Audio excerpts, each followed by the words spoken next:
నమస్తే. ఈరోజు మన స్టూడియోలో ప్రముఖ ఆధ్యాత్మికవేత్త జ్యోతిష్య పండితులు బ్రహ్మశ్రీ శ్రీనివాసుల అనంతరామ శర్మ గారు ఉన్నారు. గురువుగారితో మాట్లాడేద్దాం. నమస్కారం గురుగారు. నమస్కారం అండి. గురుగారు, Vijayadashami most powerful day. So మరి ఈ రోజు ప్రత్యేకంగా పూజా విధానం ఎలా ఉండాలి? విజయ ముహూర్తం అని అంటూ ఉంటాం. ఆ ముహూర్తంలో అసలు ఆ ముహూర్తం ఎప్పుడు వచ్చింది? ఆ ముహూర్తంలో విశేషంగా మనం ఎలాంటి పనులు చేయాలంటారు? ఓవరాల్గా ఈ రోజు గురించి చెప్పండి. ఎలాంటి జాగ్రత్తలు తీసుకోవాలి? ఈరోజు మనకి అక్టోబర్ 2 ఆ రోజు నాడు విజయదశమి చేస్తూ ఉన్నాము. ఈసారి మనకు అక్టోబర్ 2వ తారీఖు వచ్చింది. అదే అక్టోబర్ 2 గాంధీ జయంతి కూడా వచ్చింది. రెండు ఒకసారే వచ్చాయి ఈసారి మనకి. ఇక్కడ ఏంటయ్యా అంటే విజయదశమి ముహూర్తం ఒకటి అన్నారు మీరు. 1:53 నుంచి 2:40 మధ్యలో ముహూర్తం. మరి ఎందుకు 2:40 తర్వాత ఎందుకు చేయకూడదు అంటే 2:45 తర్వాత దశమి పోయి ఏకాదశి వస్తూ ఉంది, తిథి మారుతూ ఉంది కాబట్టి ఇక అది చెయ్యవద్దు అని శాస్త్రం. ఇంకొక రకంగా ఏం చెప్తారు అంటే ఉదయం ఏ తిథి అయితే ఉందో సూర్యోదయ సమయంలో ఆ రోజు మొత్తం అదే తిథి అని చెప్తారు. సరే, మొత్తానికి దశమి ఉన్న సమయంలో ఈ శమీ పూజలు ఇవన్నీ కూడా చేసుకోవటం ఉత్తమమైన పని. ఎట్లా చెప్పినా మనకి తిథి ఉన్న సమయంలోనే శమీ పూజ, శమైతే పాపం శమీ శత్రు వినాశనం అన్నట్లుగా ఆ శమీ పూజ చేసుకుంటే శత్రునాశనాలు ఏవైతే ఉంటాయో అవన్నీ పోతాయి. అంతేకాకుండా పాలపిట్టను చూసే ఆచారం మనకి ఇప్పుడే ఉంది. అసలు పాలపిట్టను ఎందుకు చూడాలి అంటే పాండవులు వనవాసం, అజ్ఞాతవాసం అన్నీ అయిపోయి వాళ్ళ ధనుర్బాణాలు తీసుకొని వచ్చేటప్పుడు పాలపిట్ట ఎదురొచ్చిందట. ఆ పాలపిట్ట ఎదురు రావటం వల్లనే వాళ్ళు విజయాన్ని చేకూర్చుకున్నారు అని చెప్తూ ఉంటారు. అది మరి శమీ చెట్టు మీదనే పెట్టారు ఈ ధనుర్బాణాలు కూడా. అంటే ఆయుధాలు ఏవైతే ఉన్నాయో అవి శమీ చెట్టు మీదే పెట్టారు. అందుకే మనం ఈ శమీ చెట్టుకే పూజ చేసే ఆచారం ఇంకా ఎప్పుడూ కూడా ఏ చెట్టుకి చెయ్యం. గమనించుకుంటే అమ్మవారి నవరాత్రుల్లో వేప చెట్టు, వేప మండలు పెడతారు. ఎందుకు వేప మండలు పెడతారంటే వేప అనేది చలువ, అమ్మవారు చల్లగా చూడాలి. అందుకే బొడ్రాయి విషయంలో కూడా శీతల తల్లి అని పేరుతోటి మంత్రాల్లో వస్తుంటుంది. అది ఎక్కువ శాతం మనం బొడ్రాయి అంటాము. మాకు మంత్రాల్లో మాత్రం ఎప్పుడు చెప్పినా బొడ్రాయి అన్న పదాన్ని తక్కువ వాడతాం, శీతల తల్లి అని చెప్తాం. అంటే బొడ్రాయి వేసేటప్పుడు దానికి సంబంధించిన మంత్రాలన్నీ కూడా శీతల తల్లి అన్న పేరుతోటే చేస్తాం. అంటే చల్లగా చూసేటువంటి అమ్మవారు ఆ ప్రాంతంలో మొత్తం కూడాను అని దాని శీతల తల్లి అంటే అమ్మవారి అనుగ్రహం చూడండి. పేరు శీతల తల్లి బొడ్రాయికి, వేప చెట్టు చలువ, ఈ రెండూ కూర్చుంది. అంటే అమ్మవారిని కనుక మనం భక్తి శ్రద్ధలతో పూజిస్తే మన జీవితంలో చలువదనం ఎక్కువగా ఉంటుంది, అంటే ప్రశాంతత ఎక్కువగా ఉంటుంది, అలజడి లేకుండా ఉంటుంది. దుర్గాదేవి మనం చేసే దుర్గములు అంటే కష్టములను తీర్చేటువంటి అమ్మవారు. దుర్గతి ఇది దుర్గతుల్ని ఏవైతే ఉన్నాయో మనకి దుర్గతులు అంటే కష్టాలు భరించలేనటువంటి కష్టాలు ఏవైతే ఉన్నాయో ఈ అమ్మవారి పూజ వల్ల ఈ నవరాత్రులు చేసుకుంటూ ఈ దశమి రోజు కూడా ఇదంతా చేయటం వల్ల దుర్గతులు కష్టములన్నీ కూడాను తీరుతూ ఉంటాయి. కాబట్టి అది దృష్టిలో పెట్టుకొని అమ్మవారిని భక్తి శ్రద్ధలతో ఆచరించండి. శమీ పూజ సమయం అయినా సరే పాలపిట్టను చూసేటప్పుడు కూడా మనస్ఫూర్తిగా చూడండి, నమస్కారం చేయండి. మనం పాలపిట్టను చూస్తున్నాం కానీ నమస్కారం చెయ్యం. ఇది బాగా గమనించుకోండి. మీరు ఎవరినైనా మీరు గతంలో మీరు చేసిన పనైనా గుర్తు తెచ్చుకోండి.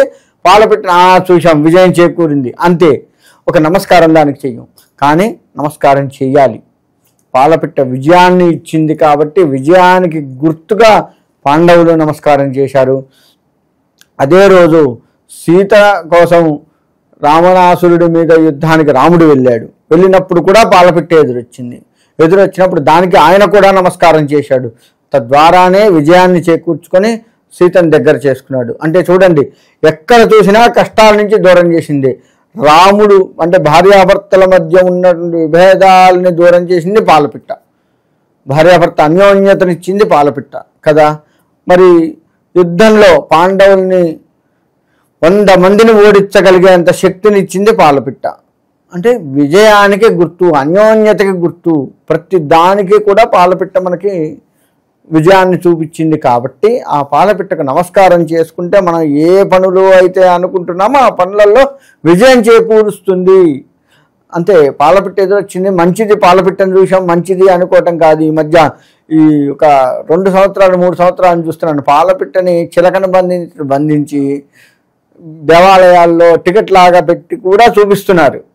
అది ఎందుకంటే సిటీలో కష్టం అవుతుంది పాలపిట్ట కనపడటం. కాబట్టి దాన్ని ఎప్పుడు బంధిస్తున్నారో మొత్తానికైతే చిలకను బంధించినట్టు బంధించి దేవాలయంలో పెట్టి చూపిస్తున్నారు. సరే, అలా బంధించడం తప్పైనప్పటికీ సిటీలో తప్పట్లేదు. కాబట్టి ఆ విజయదశమి నాడు పాలపిట్టని చూడటము ఇవన్నీ కూడా మనకి శ్రేయస్కరము. అమ్మవారి యొక్క హోమాలలో వాటిల్లో పాల్గొనడము, వీటి వల్ల ఏమవుతుంది అంటే హోమధూళిని మనం కనుక పీల్చినా అది మన ఒంటికి కొంత తగిలినా కానీ మనలో ఉన్నటువంటి నెగిటివ్ ఎనర్జీలు దుష్టశక్తులు ఏవైతే ఉన్నాయో అవి పారిపోయే అవకాశం ఉంటుంది. ఇంకా అవి లేకుండా కాస్త యాక్టివ్గా ఉంటాం మనము. కాబట్టి అటువంటి హోమాల్లో పాల్గొనడము, ఈ శమీ పూజలో పాల్గొనడం, భక్తి శ్రద్ధలతో శమీ పూజలో పాల్గొనడము ఇవన్నీ కూడాను విజయదశమి నాడు చేయాలి. అది కూడా 1:53 నుంచి 2:40 మధ్యలో మాత్రమే ఈ శమీ పూజ చేయాలి అని మనకు ఆ యొక్క విజయదశమి సమయాన్ని కూడా సూచించి ఉన్నారు పంచాంగకర్తలు. కాబట్టి దాన్ని మనం చూసుకొని కనుక చేసుకున్నట్లయితే మనకు అన్నిటా మంచి జరుగుతుంది. ఎందుకంటే మనం 9 రోజులు కష్టపడి చేస్తున్నప్పుడు ఈ 10వ రోజు ఎందుకు మనం తప్పు చేయాలి కదా. పంచాంగాలు మనం ఏది చేసినా ఇవాళ పంచాంగాల ప్రకారమే చేస్తున్నాం. పిల్లలకి చీరలు కట్టియాలన్నా పంచాంగమే, ఊరికి పోవాలన్నా మంచి సమయం చూసుకొనే పోతున్నాము. ఏ పని చేయాలన్నా మనం పంచాంగాల మీదనే ఆధారపడి ఉన్నాం కదా. మరి ఆ పంచాంగంలో వారు ఇచ్చిన సమయాన్ని కాదని మనకు వెసులుబాటు ఉన్న సమయాన్ని మనం చేయకూడదు కదా. గమనించండి, ఎందుకంటే మనం నిత్య జీవితంలో ఇవాళ విజయదశమి ముహూర్తం అని ఇచ్చారు, చెప్పాను, బాగుంది. ఈ విజయదశమి అయిపోయింది, తర్వాత మళ్ళీ విజయదశమి వరకు పంచాంగాన్ని ముట్టుకోమా మనం? ప్రతిదీ ఉంటుంది కదా. పెళ్లి చేసినా, గృహప్రవేశాలు చేసినా, వ్రతాలు చేసుకున్నా ఏ సమయము ఏంది చూసుకుంటాం కదా. కాబట్టి ప్రతి దానికి మనకు పంచాంగం మూలం. కాబట్టి పంచాంగంలో ఇచ్చిన ఈ సమయంలోనే శమీ పూజ చేసుకోవటము ఇవన్నీ కూడాను మంచిది. ఆ విధంగా చేసుకొని అమ్మవారి పరిపూర్ణ అనుగ్రహానికి పాత్రులు కండి. అంతేకాకుండా అమ్మవారి ప్రసాదాలు కూడా ఎక్కడా కూడా అశ్రద్ధ వహించకుండా జాగ్రత్తగా తీసుకోండి. ప్రసాదము అంటే అమ్మవారి యొక్క అనుగ్రహము అనే అర్థము. ఏ దేవతా ప్రసాదం అయినా కానీ ప్రసాదాలు పెడుతున్నారు అంటే భగవత్ అనుగ్రహాన్ని పంచిపెడుతున్నారు. అది ప్రసాదము అంటే భగవంతుడికి నివేదించే కదా మనకు పెట్టేది. ఉత్తగేదో చేసినట్టుగా మనకేదో పెట్టరు కదా, భగవంతుడికి నివేదించే పెడతాము. కాబట్టి అమ్మవారి అనుగ్రహాన్ని పరిపూర్ణంగా తీసుకుంటున్నామంటే ప్రసాదం కూడా ఈ విధంగా తీసుకోవాలి. ఏదో ఇట్లా పెట్టి తీసుకోవద్దు. అక్కడ అర్చకుడు కానీ ఎవరైనా సరే ఒకటే కొబ్బరి ముక్కైనా ఇవ్వనియండి, 2 దోశలతో తీసుకోవాలి. అలా తీసుకుంటేనే పరిపూర్ణం. ఒకవేళ వేడిగా ఉంది, ఏదో డొప్పలోనో దేంట్లోనో పెట్టిస్తున్నారు, అది తీసుకున్నా ఇలానే తీసుకోండి. డొప్పే కదా అని ఇట్లా పట్టుకోవటం చేయొద్దు. ఇలా దోశలతో కనుక తీసుకుంటే అమ్మవారి అనుగ్రహాన్ని నేను స్వీకరిస్తున్నాను అన్న భావనతో ఉంటాము. అదే భావంతో మనకు అమ్మవారు కూడా ఆ భావంతో యద్భావం తద్భవతి అన్నట్టుగా మనం ఎలా భావిస్తే అలాంటి ఫలితాలు మనకు కలుగుతాయి. కాబట్టి భక్తి శ్రద్ధలతో అమ్మవారి అనుగ్రహం కావాలి అని భావించండి. ఖచ్చితంగా ఆ భావంతో ఉన్నాం కాబట్టి అటువంటి ఫలితం మనకు వస్తుంది. కాదులే ఏముంది, అందరితో పాటు మనం ఏముంది, ఎన్ని చేసినా ఏముంది ఇట్టాన్ని కనుక మీరు భావిస్తే యద్భావం తద్భవతి అని చెప్పాను, ఆ విధమైన ఫలితాలే వస్తాయి. కాబట్టి మనకు ఉన్న కష్టాలు చాలు, ఇక నుంచి అయినా రావద్దు, అన్ని విజయాలు చేకూరాలి మనకి అని ఆ విజయదశమి రోజు చక్కగా చేసుకోండి. అన్ని దేవాలయాలకు వెళ్ళండి. ముఖ్యంగా అమ్మవారు ఉన్నటువంటి దేవాలయాలకు బాగా వెళ్ళండి, ఇబ్బంది ఏం లేదు. కాస్త దర్శనం లేట్ అవుతుందేమో అంతే, కానీ దర్శనం అయితే అవుతుంది కదా. అమ్మవారి దర్శనం అయిందంటేనే చాలు కదా, మనకి అన్ని కష్టాలు బయటపడ్డట్టే కదా. అమ్మల కన్న తల్లి, ముగ్గురమ్మల మూలపటమ్మ, చార పెద్దమ్మ అని చెప్తూ ఉంటాం కదా. మరి అన్నిటికీ పెద్దదైన అమ్మవారి దర్శనం చేసుకుంటే మనకి ఇంకెంత మంచి జరుగుతుంది. కాబట్టి ఆ విధంగా చేసుకుంటూ అమ్మవారి పరిపూర్ణ అనుగ్రహాన్ని పొందాలి. అలా పొందినప్పుడు మాత్రమే బాగుంటుంది. నేను సమయం చెప్పాను, ఆ సమయంలోనే అమ్మవారికి మనం ఆయుధ పూజలు చేస్తూ ఉంటాము. ఇటువంటి ఆయుధ పూజలు కూడా ఆ సమయంలో చేయడం ఉత్తమము. కాబట్టి వాళ్ళ ఆయుధ పూజలు అనగానే మనం ఈ ఆయుధాలు అనగానే ఏ పిస్టల్స్, కత్తులు ఇవి కాదు. మన ఆయుధాలు ఏంటి అంటే ఇప్పుడు ఉదాహరణకు నా ఆయుధం పంచాంగం, అదే నా ఆయుధం. దాన్ని పట్టుకునే నేను ముందుకు రాగలుగుతాను. అలానే ఎవరి వృత్తుల్లో వారి ఆయుధాలు ఉంటాయి. ఇప్పుడు మనకి ఇక్కడ కెమెరామెన్ ఉన్నారు, కెమెరామెన్ ఆయుధం ఏంటంటే కెమెరానే కదా.